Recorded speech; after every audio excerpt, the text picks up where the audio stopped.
Hey guys, Lord Tamerlane with Obscurities in Miniature. Today we got ourselves one of the other side starter boxes. This is the Gibbering Hordes Allegiance box. And I'm not going to spend a whole lot of time talking about all the gameplay stuff, because if you're interested in the game, you might be more knowledgeable about it than I am at this point. I don't know a whole lot about it other than it's like Malifaux. It's got cards, it's got guys on bases, and it's got stuff moving around. I'm more interested in the figures. Shall we look at them? Let's! So here's what's included in the Gibbering Hordes Allegiance box. First, we'll start off. We've got the Storm Siren. This is your commander. We've got the striped Skulkers. And I want to say both of these, them and the Karkanoi, are going to be available later on in their own individual boxes if they are not already available. I don't know. I haven't really checked up on it. But we're going to have about, I don't know, I can't do the math, 18 and 9, so like 20-something miniatures. Yeah, 28, I was close. Okay, why don't we take a closer look at what the actual figures look like in case you're curious.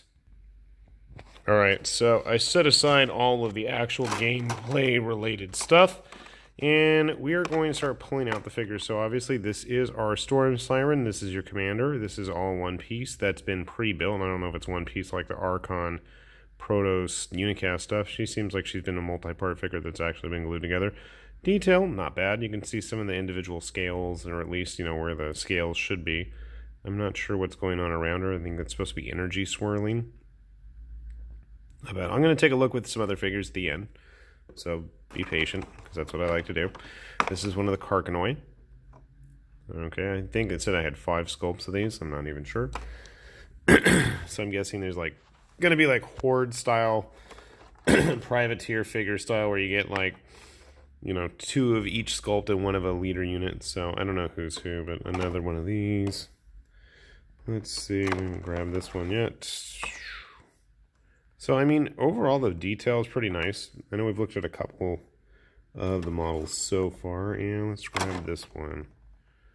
All right, so that's all of our Karkanoi. And then let's move on to the striped Skulkers, which are your typical fishmen that make up the Gibbering Hordes as they rise from the depths. So it's going to be fun trying to put these back in the box. But then again, I am going to end up gluing all these guys down to the bases as I get them painted, so that's not the biggest issue. So very skulky. Let's see if we grab the sculpt yet. I don't think I have. Poised and ready. Looks like his tail's kind of latched on there. I think this is the last one I have not gotten yet. Let's take a look at him. So, bearing in mind that, you know, these guys are supposed to be scaly, fleshy, fishy dudes. I mean, the detail that needs to be there seems to be there. I think a good wash would probably help these guys in terms of details. I have no idea how I'm going to paint them. Maybe similarly to my Seraphon Lizardmen guys, I don't know. But let's take a closer look at the figures themselves now, shall we? Alright, so we've got most of our Hordes models all in front of us here. Got a couple of regular human-sized Malifaux humans there for scale, just to give you guys an idea. One thing to note, none of these guys are actually attached to their bases yet. The bases are new. They're not the typical weird Malifaux bases. They all have the other side. And that's because, that's the wrong one, sorry. They are going to be designed for these big, giant plates. Now, the one I just showed you accidentally, that's a human one. That came with one of the human sets I got. But that's for 30mm bases, whereas this one is for 40mm bases. So, hypothetically, we could, oh, well, we don't want to have a mixed unit. That would be wrong. We would need, I guess I only grabbed enough bases for 2. It's going to take some fun positioning to try to attempt to get everybody to actually sit on a base. But, you know, it is doable. So let's see just how big these guys are compared with humans. So we'll get our Monster Hunter up there, because who else is going to fight monsters but the Monster Hunter? And I'm assuming he goes like, oh, this one's going to be a fun one to try to base. I don't know if he's supposed to go like that.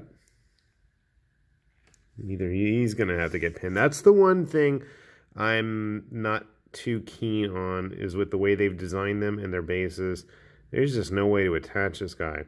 I honestly think I'm probably going to have to flock or just put some dirt on the bases and then just do a quick pin, having him kind of rearing up like that. But, you know, they're a lot bigger, obviously, than humans, as is to be expected for a horde of gibbering monsters. They need to put up a fight after all. And I'm just going to be stuck here, holding this rearing up one here.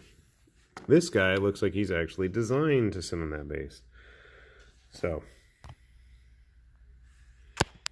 that should give us a better view of what we are dealing with here. I mean, honestly, if you're looking for some kind of just nondescript, scaly monster, I don't think you can really go wrong with these. I've heard some friends talking about possibly doing some kind of home brewing with like Shadows and Brimstone and using them as some kind of an underwater monster faction. I don't know. You know, if you're going to explore underwater tiles or something like that. I was going to think about using them in something like Deep Wars. I mean, you know, they're big underwater monsters. Why not?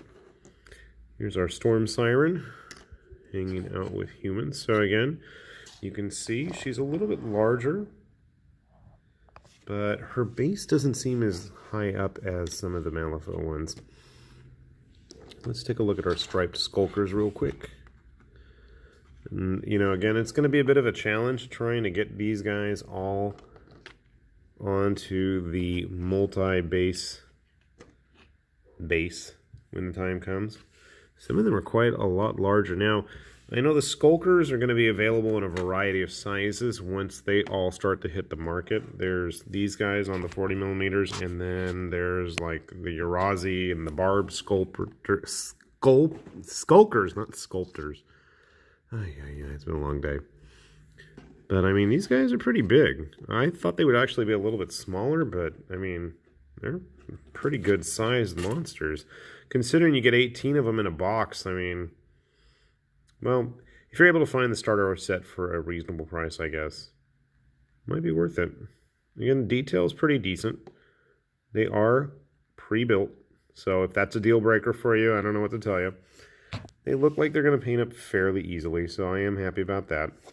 We'll grab our GW friends so they can hang out in case you're... I don't know what you would use them for with a Games Workshop game, but what do I know? There's no real underwater factions outside of the Deepkin, and they don't really like to hang out with underwater monsters. They're a little bit too bestial and aquatic looking for my taste for hanging out with Seraphon, so I don't know. If you guys have any suggestions on what else you can use them for besides the other side, obviously, by all means, let me know. They make some great post-apocalyptic adversaries, I guess, if you wanted to paint them up like some kind of an iguana. Desert-dwelling iguanas. These are the striped ones, I said, didn't I? Yeah, it sounds right. I'll have to look at the box. I just tossed the box behind me, so, oh well. But you get almost 30 of these models. They are quite big. I don't even have that many pulled out of the box, and already they're taking up a ton of space here on the table. Can a Marine stop them? Possibly.